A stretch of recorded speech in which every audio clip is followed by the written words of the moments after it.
ассалому алейкум бинандагони гироми. Нашри навбати барномаи иттилоъоти ахборо аз телевизиони Тоҷикистон манзури шумо мегардонем. Дар студия бо шумо Марҷона Шарипова. яке аз масъалаҳои мубрами рӯз ки ҷомеаи ҷаҳонро нигарон кардааст, ин тағйирёбии иқлим ба ҳисоб меравад. таъсири ин раванд ба тамоми соҳаҳо аз ҷумла соҳаи кишоварзӣ бештар эҳсос мешавад. дар шароити тағйирёбии иқлими имрӯза аз зирояти кишоварзӣ дар сурате метавон ҳосили баланд ба даст овард ки парвариши он ба талаботи замони муосир мутобиқ гардонида шавад. аҳлиддини Шаҳобиддин ва Рустам Каримов шарҳи бештар медиҳанд. طبق اطلاع агентии обуҳавошиносии Кумитаи ҳифзи муҳити зисти назди ҳукумати ҷумҳурии Тоҷикистон даҳаи охири моҳи июли соли 2025 ҳарорати ҳаво ба 45-47 дараҷа расидааст ки нисбат ба ҳамин давраи соли 2024 5-6 дараҷа гармтар арзёб мегардад. ماه ایولی سال 2025 به نهایت هوای غیر مقرری و خشک مشاهده گردیده بود که در جمهوری هوای به نهایت گرم مشاهده گردید که در ناحیه‌های وادی بودای ولایت ختلان تا 47 درجه گرمی مشاهده گردید. در ناحیه‌های وادی بودای ولایت سوخت تا 44 درجه، در ناحیه‌های تابع جمهوری نیز تا 44-45 درجه گرمی مشاهده گردید که در غرب ولایت مختار کوهستانی بدخشان در شهر خاروق تا 40 درجه گرمی مشاهده گردید که این چنین بعضی باد و هوا تا چند سال اخیر مشاهده نگردیده بود. سال 2025 بنابر سبب نهایت خشک و گرم بودن حرارت هوا در جمهوری زود به عمل آمدن چنگ و غبار یا که خاکباریش مشاهده کرده می شود. سال 2024 باشد این گونه وضع باد و هوا مشاهده نگردیده بود، یعنی که خاکباریش یا که چنگ و غبار در جمهوری نسبتا کم مشاهده گردیده بود. سبب اساسی زود به عمل آمدن چنگ و غبار یا که خاکباریش این کم بودن باران در ناحیه‌های کوهی بوده، نه تنها در داخل جمهوری بلکه در جمهوری همسایه نیز به نظر می رسد. баланд шудани ҳарорати ҳаво дар рӯзҳои охир тақозо дорад ки ба зироати кишоварзӣ ва боғу тогзор таваҷҷӯҳи бештар равона карда шавад, зеро дар ҳолате ки ҳарорат аз меъёр боло шуд, таъсири он ба зироати кишоварзӣ бештар мегардад. таъсири тағйирёбии иқлим ба бахшҳои кишоварзӣ, баланд ва ё паст шудани ҳарорат, тағйирёбии обу ҳаво ва ҳодисаи нохуши табиатро дар бар мегирад. дар ин баробар мутахассисон тавсия медиҳанд ки обмонии шабона яке аз роҳҳои пешгирӣ аз таъсири гармо ба зироат мебошад. раванди шиддатнок гардидани баландшавии ҳарорати гармӣ дар экосистемаи табиии Тоҷикистон ва экосистемаи кишоварзӣ мушоҳида карда мешавад ва дар моҳи июл ҳолати шиддатнок, боз ҳам шиддатнок аз меъёри максималӣ баланд шудани ҳарорати гармӣ мушоҳида карда мешавад ки ин метавонад ба соҳаи кишоварзӣ бисёр ҳисороти зиёд ворид мекунад. зеро солҳои охир мушоҳида мешавад ки сифатнокии маҳсулоти кишоварзӣ аз он ҷумла сифати помидор, бодиринг, қаламфури ширин мушоҳида мешавад ки онҳо сифати худро аз даст дода истанд. ин аз он шаҳодат медиҳад ки дар вақти баланд шудани ҳарорати гармӣ норасоии об ки дар натиҷа растанӣ ба нобудшавӣ мерасад ки ба соҳаи кишоварзӣ ҳисороти зиёд. аз ин ҷиҳат тавсия карда мешавад ки обмонии зироатҳои кишоварзиро шабона бештар ташкил кард. масалан агар мо донистем ки то соатҳои 6-6:30 ҳатто ҳарорат аз ҳарорати максималӣ баланд аст. барои агар бисёр хуб мешид соатҳои 8 шабона ё 9 шабона то пагоҳи рӯзӣ то соатҳои масалан 6:30 мондан бисёр беҳтар мешад. тағйирёбии иқлим ҳоло ба яке аз масоили мубрами глобалии сайёра мубаддал гардидааст. дар робита ба ин президенти ҷумҳурии Тоҷикистон муҳтарам Эмомалӣ Раҳмон зимни суханронӣ дар семинар-машварати ҷумҳуриявӣ бо роҳбарони вилоятҳо ва шаҳру ноҳияҳои мамлакат дар ноҳияи Данғара иброз доштанд ки Тоҷикистон ҳамчун узви ҷудонопазири ҷомеаи ҷаҳонӣ ба масъалаи тағйирёбии иқлим таваҷҷӯҳи махсус зоҳир намуда дар ин самт тадбирҳои мушаххас меандешад. имрӯзо бинед ки бо ташаббуси президенти ҷумҳурии Тоҷикистон гархонаҳои замонавӣ, боғҳои интенсивӣ, инчунин суперинтенсивӣ ташкил карда шудааст ки бо назардошти ҳамин аст ки президенти ҷумҳурии Тоҷикистон тавонист бо як ташаббусҳои хиратмандонаи худ ба раванди тағйирёбии иқлим заминаи устувор гузошт, як девори мустаҳкам сохт. ва ин аст ки дар бозорҳо имрӯзо маҳсулоти кишоварзӣ дастраси ҷомеа ҳастанд, корхонаҳои санъатӣ кор мекунанд. гармии аз меъёр зиёди рӯзҳои охир обу ҳавои ноустувор то андозаи таъсири манфии худро ба боғу тогзор ва зироати кишоварзӣ мерасонад агар чораҳои саривақтӣ андешида нашавад. шароити кунунӣ хоҷагидоронро водор месозад ки дар раванди истеҳсоли маҳсулоти кишоварзӣ бахусус истеҳсоли меваю сабзавот таваҷҷӯҳи бештар зоҳир намоянд, зеро беҳтар кардани сифати маҳсулоти кишоварзӣ дар мадди аввал ба андешидани чорабиниҳои агротехникӣ вобаста аст. ғизодиҳӣ, обдиҳӣ, муҳофизати боғу тогзор аз касаливу зараррасон аз ҷумлаи тадбирҳои муҳиме маҳсуб меёбанд ки ин шабу рӯзҳо иҷрои онро олимони соҳа зарур медонанд.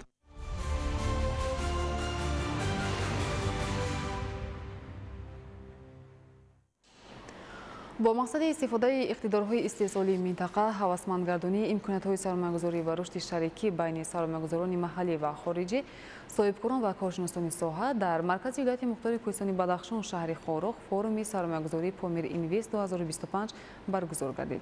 ادامه موضوع در گزارش همکاران ما.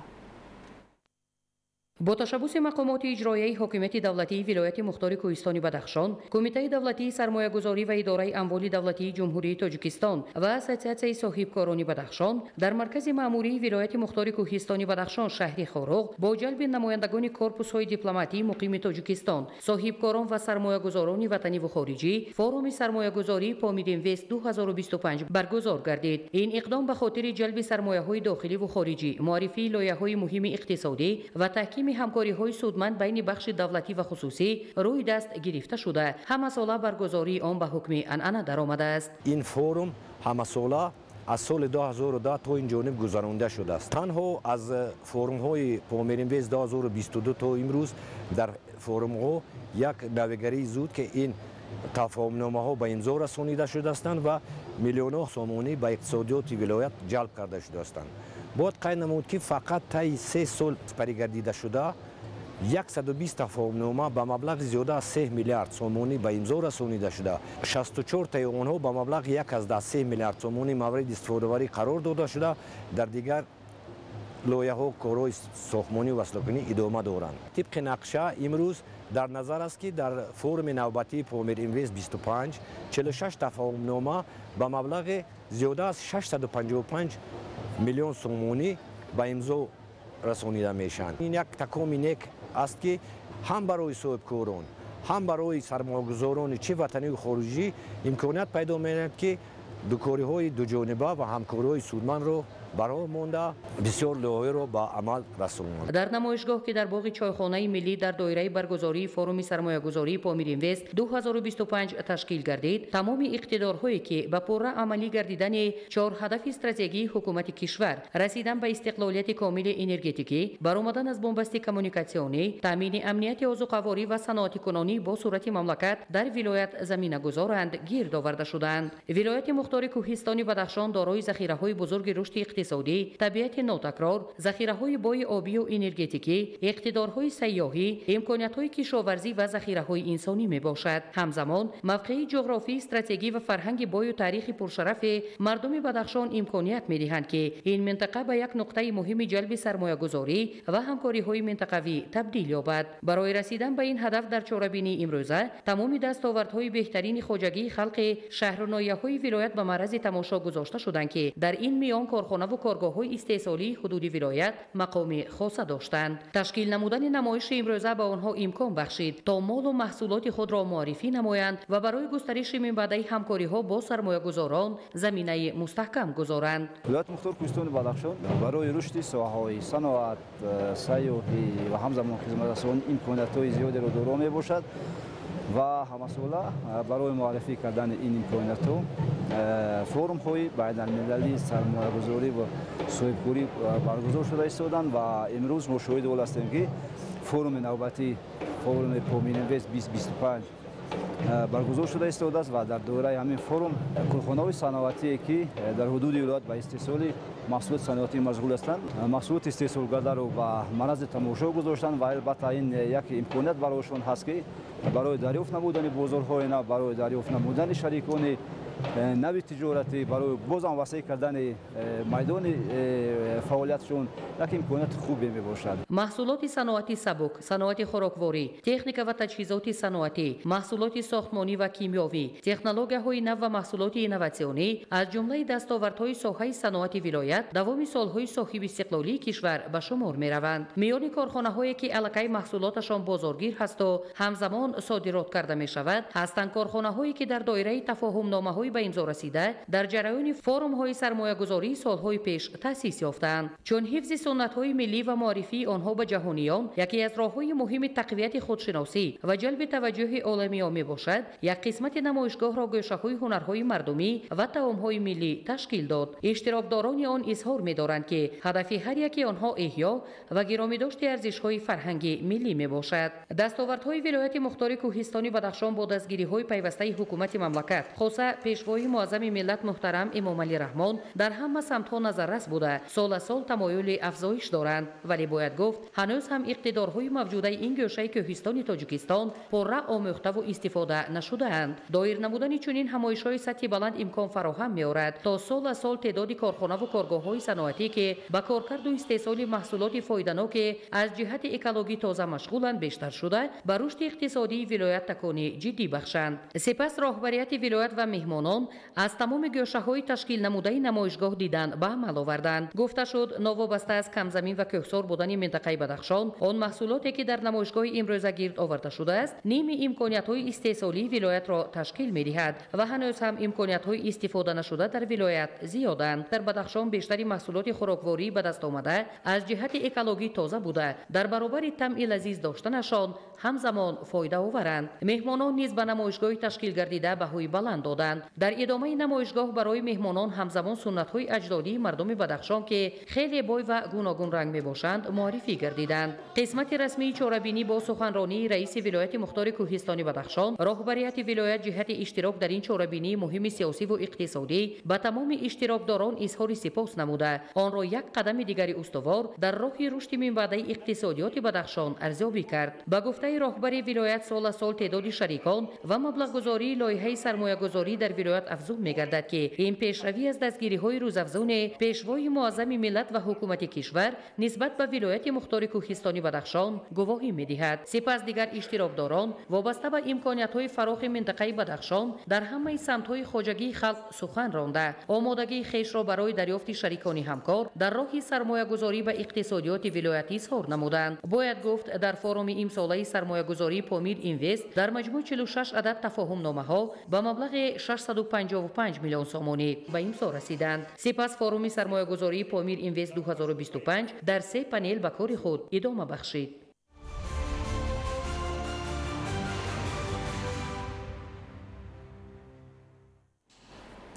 در ناحیه جیهان مؤسسه‌های نوی تعلیمی بنیاد و صنفخانه‌های ایلوواگی ساخته مورد استفاده قرار داده می‌شود که این در بهتر شدن شرایط تعلیم و بلند برداشتن سویه دانش خوانندگان مساعدت می‌نماید. گزارش همکارانمان سمندر شوی و مستعین محمد.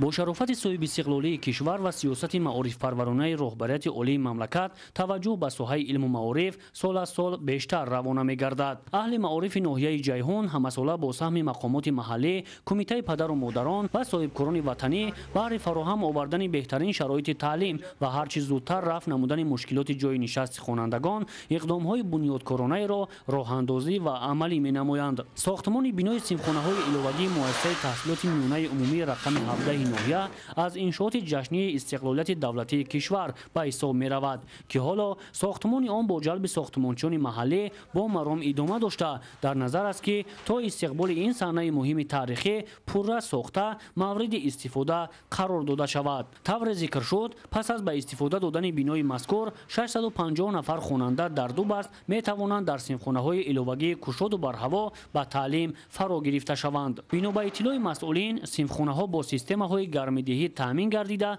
همزمان با نظرداشت دستگاه تجهیزات و اشیا و ضروریات‌های علم آموزی بنیاد می‌یابد. بنیاد بینای دو آشیانه سیمخانه‌های ایلوواگی فیلیال مؤسسه تحصیلات میانه عمومی رقم 6 در دهه گلرز جماعت دهات 5 ناحیه با دستگیری کمیته پدر و مادران و صاحبکاران محلی ادامه دارد. طبق اطلاع بنا از 16 سیمخانه و اتاق کاری آموزگاران عبارت بوده 800 نفر خواننده در دو بست به تعلیم فرا گرفته می شود. عین حال کارها در آشیانه دوم بنا ادامه داشته، ساختمانچیان کوشش میکنند که هرچه زودتر کارهای ساختمانی را به اتمام رسانیده در سال نو تحصیل برای محصلین بهترین شرایط را فراهم آورند. ساکنان و صاحبکاران دهه گلرز بنابر سبب دور بودن بینای مرکزی مؤسسه تعلیمی تصمیم گرفتند که در همین دهه سیمخانه ایلوواگی ساخته به استفاده دهند که تا نارسایی سیمخانه، نارسایی جای نشست برطرف شده و دوری راه مثال کودکان در همین خود دهه با سیمخانه ایلوواگی تامین کرده شود. بنیاد چنین سیمخانه‌های ایلوواگی از جانب حکومت کشور و شریکان رشد در نزد مؤسسه تحصیلات میانه عمومی رقم 1 ناحیه نیز با مرام ادامه داشته در عرفه انجامیابی قرار دارد. انشاءات مذکور دو آشیانه میباشد و از 10 سیمخانه عبارت بوده 500 نفر خواننده را در دو بست به تعلیم فرا میگیرد. چنان اطلاع داده شد سیمخانه ها با همه شرایط لازمه خوانش و سیستم گرمدهی تامین بوده در آغاز سال نو خوانش مورد استفاده برای قرار داده می شود. با دستگیری حکومت جمهوری تاجیکستان مقامات جای محلی حکومت دولتی ناحیه جیهون عین زمان در نزد 7 مؤسسه تعلیمی ساختمان 104 سیمخانه ایلوواگی با مرام ادامه دارد. با دستگیری حکومت جمهوری تاجیکستان در همکاری با شریکان رشد در نزد 4 مؤسسه تعلیمی بینای 34 سیمخانه ایلوواگی کارهای ساختمانی با مرام ادامه دارد که تا ماه سپتامبر سال جاری ساخته به استفاده داده می شوند. با دستگیری به واسطه مقامات جای محلی حکومت دولتی ناحیه جیهون کمیته پدر مادران و صاحبکاران ناحیه عین زمان در نزد 3 مؤسسه تعلیمی ساختمان 26 سیمخانه ایلوواگی با مرام ادامه دارد. جهت عملی سازی سیاست معارف پرورانه پیشوای ملت محترم امامعلی رحمان و با مقصد صاحب علم و با معرفت تربیت یافتن نسل نورس اعضای کمیته پدر و مادران ساکنان معارف پرور و صاحبکاران موفق دیار بنیاد بیناهای ایلوواگی مکتب‌ها را مرحله به مرحله بیشتر به راه می‌مانند. سمندر شایف، موسی نور محمد، ناحیه جیهون، اخبار.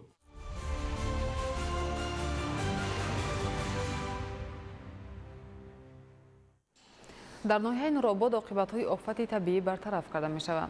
از جمله در کیلومتر 115 بر اثر بلند شدن مجرای دریای وخش راه‌های اتومبیلگرد بین‌المللی خراب گردیده حرکت نقلیات قطع گردیده بود. گزارش دیگولی محمود در این خصوص. بر اثر تغییریابی اقلیم و آبشوی پیریخ‌ها در منطقه رشت و سنگبار سطح آب دریای سرخاب و خنگاب خیلی هم بلند شده. به خواجگی خلق از جمله راه‌های ماشینگرد خسارات زیادی آورد. در این ردیف راه‌های اتومبیلگرد بین المللی حدود ناحیه‌های نورآباد، رشت، تاجیک‌آباد و لخت از این آفت ضرر جدی دیدند. از جمله در کیلومتر 115 بر اثر بلند شدن مجرای دریای وخش یک قسمت شاهراه اتومبیلگرد پورا خراب و ولنگار گردیده. ضرورتی از نو برقرار کردن راه پیش آمد. راه اهمیت بین المللی داشته در کیلومتر 115 پلس 200 معامل اومد که تقریبا 60 متر راه و پررگی خراب گشت. مؤسسه دولتی نگهداری راه اتومبیلگرد ناحیه نورآباد طی 2 روزه راه را با پررگی برطرف کردن. طوری که می‌بینید وضع راه در حالت آماده باش است. از روی معلومات پایگاه آبچینکنی وخش در بند سطح آب دریای وخش در سال جاری از معیار مقرری بلند شده. طبق نشانداد جاری شوی آب در یک ثانیه 1603 سانتی متر کوبی را تشکیل می‌دهد.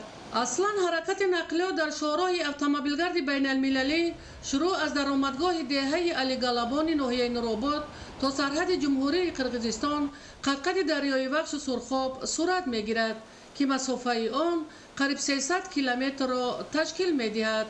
این است که همه ساله بلند شدن مجرای دریای وخش سرخاب و خنگاب در راه‌های ماشینگرد اهمیت بین المللی و یک قطار محل‌ها باعث شسته شوی راه‌ها و خسارات می‌گردد. از این رو کارگران مؤسسه دولتی نگهداری راههای автомобилгари ناحیه نورآباد با جلب تکنیک‌های صحوی سمت حرکت نقلیات را در مکان از آفت ضرر دیده برقرار نمودند تا مشکلات جای داشته برطرف کرده شود. در شرایط کوسار تاجیکستان به خصوص ناحیه‌های منطقه رشت تشکل انفراساختار نقلیاتی یکی از شرط‌های اساسی پیشرفت اقتصادی ملی به شمار می‌رود، زیرا یکی از راه‌های اساسی کشانیدن بارهای خواجگی خلق و رفت آمد مسافران از ناحیه‌های کوهستان و پایتخت کشورمان اساساً طریق نقلیات زمینی صورت می‌گیرد. ایدگل محمود، دادرجان میرزازاده برای برنامه اخبار از منطقه رشت.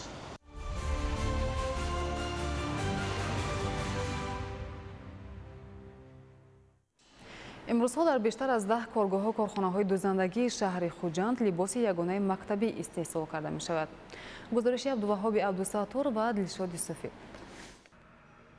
طی солҳои охир дар маркази вилояти соғд шаҳри хуҷанд бо бунёду ба кор даровардани коргоҳу корхонаҳои нави саноатӣ ҳаҷми истеҳсоли молу маҳсулоте ки аслан дар замони гузашта аз хориҷи кишвар ворид карда мешуд зиёд гардида дар ин баробар иқтидори содиротӣ низ тақвият ёфт. дар ин росто муҳимтарин тадбире ки аз ҷониби мақомоти иҷроияи ҳокимияти давлатии шаҳри хуҷанд амалӣ карда шуд таъсиси коргоҳу корхонаҳои нави дӯзандагӣ мебошад.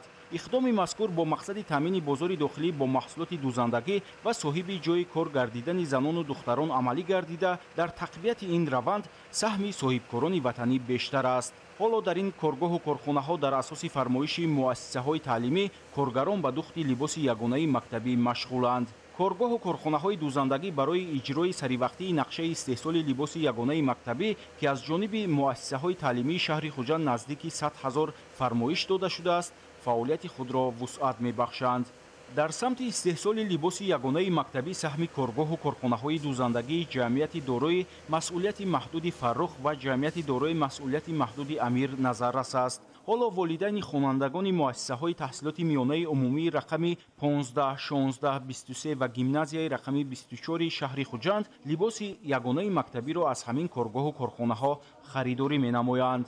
муассисаҳои таълимии шаҳри хуҷанд бо 10 коргоҳҳои дӯзандагӣ барои дӯхтани 95032 дона либоси ягонаи мактабӣ ки ҳар як мактаб дар намуди алоҳида аст шартнома баста шудааст ва айни ҳол зиёда аз 70 000 сару либоси ягонаи мактабӣ аз тарафи ширкатҳои ватанӣ дӯзандагон дӯхта шуда аз тарафи волидайн харидорӣ гашт. духти либоси ягонаи мактабӣ аз ҷониби коргоҳу корхонаҳои дӯзандагӣ дар асоси талаботи дастурамали либосҳои тавсиявӣ барои хонандагони муассисаҳои таҳсилоти умумӣ ки аз ҷониби вазорати маориф ва илми ҷумҳурӣ таҳия шудааст амалӣ карда мешавад. ин тадбир имкон фароҳам овардааст ки хонандагони муассисаҳои таҳсилоти миёнаи умумии маркази вилоят аз корхонаҳои саноатии шаҳри хуҷанд либоси мактабӣ харидорӣ намоянд. дар коргоҳу корхонаҳо ба масъалаи сифати маҳсулот диққати аввалиндараҷа зоҳир гардида дар асоси фармоиш либоси ягонаи мактабӣ ҷавобгӯ ба меъёрҳои замони имрӯз истеҳсол ва пешниҳод карда мешавад. умуман дар муассисаи таҳсилоти умумии рақами 16 шаҳри хуҷанд 1447 нафар хонандагон таҳсил мекунанд. дар соли равон қариб 50% хонандагон бо либоси ягонаи мактабӣ таъмин шудаанд. либоси мактабӣ аз ҷиҳати нарху наво ба падару модарон дастрас аст. матое ки аз он либоси мактабӣ дӯхта мешавад пахтагин ва ватанӣ буда сол ба сол дӯхти он хубтар, зеботар ва ватани ҳар як хонанда шинам гаштааст. бояд тазаккур дод ки таъмини хонандагон бо либосҳои мактабии истеҳсоли ватанӣ аз масъалаҳои муҳим маҳсуб шуда ҳукумати ҷумҳурии Тоҷикистон дар ин самт пайваста тадбирҳои судмандро амалӣ менамояд. абдуваҳоби абдусаттор, дилшод юсуфӣ, шаҳри хуҷанд, ахбор.